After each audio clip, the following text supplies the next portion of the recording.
जगाच्या नकाशावर IT park म्हणून ओळखल्या जाणाऱ्या हिंजवडीची अभूतपूर्व वाहतूक कोंडी फोडण्यासाठी मुख्यमंत्री देवेंद्र फडणवीस आणि उपमुख्यमंत्री अजित पवारांकडे आयटीएन्सनी तक्रार केली आणि त्यानंतर इतके दिवस झोपलेल्या प्रशासनाला अखेर जाग आलेली आहे।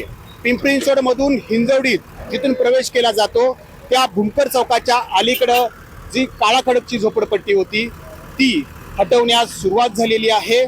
आता आपल्यासोबत महानगरपालिकेचे सहशहर अभियंता बापूसाहेब गायकवाड सर आहेत। सर, ही कारवाई हिंजवडीची वाहतूक कोंडी फोडण्यासाठी किती महत्त्वाची आहे?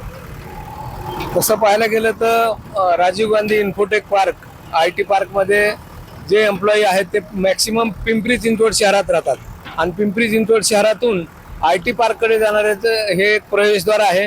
वाकड आणि काळा खडक येथून पिंपरी आयटी पार्कमध्ये जाण्याचे हे दोन मुख्य मार्ग आहेत।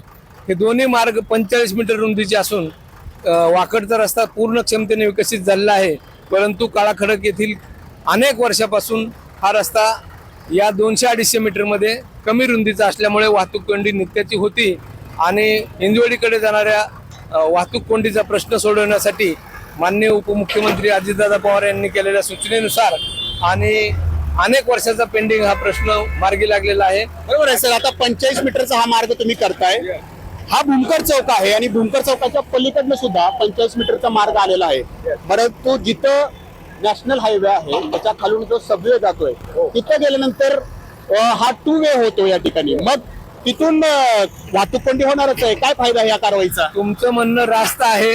आजही तिथं 2 मार्ग जाण्यासाठी, 2 लेन येण्यासाठी, 2 लेन जाण्यासाठी 4 लेनचं ट्रॅफिक 2 लेन मधून जात आहे।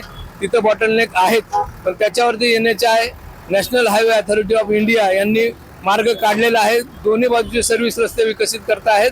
त्याचबरोबर मुख्य मार्ग हा एलिव्हेटेड करून आणि अंडरपास खाली करून त्याचा रिलीफ देणार आहेत। इथं 2-4 लेग असलेल्या फ्लायओव्हर पण आहे, त्याचे काम national highway authority of India करणार आहे। कधी त्याला अवधी लागेल, येत्या 2 वर्षात दोन्ही बाजूचे सर्व्हिस रस्ते विकसित होतील। मीन व्हाईल त्याच्या खाली पुसथ्रूसाठी आम्ही मागणी करू 2 आणखी ॲडिशनल बॉक्स या दिशेने हिंजवडीच्या आणि डांगे चौकाच्या दिशेने करता येतील का हा प्रयोग तपासला जाईल। त्यांची NOC मिळाली तर महापालिका ते करून घेण्यास तयार आहे किंवा त्यांना करण्यास भाग पाडू, जेणेकरून इथली वाहतूक कोंडी कमी होईल। तर आता या ठिकाणी हिंजवडीचं वॉटर पार्क झालं आणि त्यानंतर हिंजवडी कशी समस्याग्रस्त आहे याची ओरड आयटीएन्सनी थेट मंत्रालयापर्यंत पोहोचवली आणि त्यानंतर प्रशासनाला जाग आलेली आहे। आता इथं कारवाई होतीये। 45 मीटरचे रुंद रस्ते जे आहेत या ठिकाणी होणार आहेत, परंतु प्रश्न आहे भूमकर चौकाचा, जिथं जाऊन केवळ 2 लेन या ठिकाणी होतात आणि तिथंच ही अभूतपूर्व वाहतूक कोंडी गेल्या काही वर्षापासून होतीये। तिथं नेमकं काय करणार आणि त्यासाठी पुढचे 2 वर्ष प्रतीक्षा करावी लागेल असं या ठिकाणी प्रशासन सांगते। मग ही कारवाई काय कामाची? नाजिमुल्ला, ABP माझा, पिंपरी चिंचवड। ABP माझा, उघडा डोळे बघा नीट।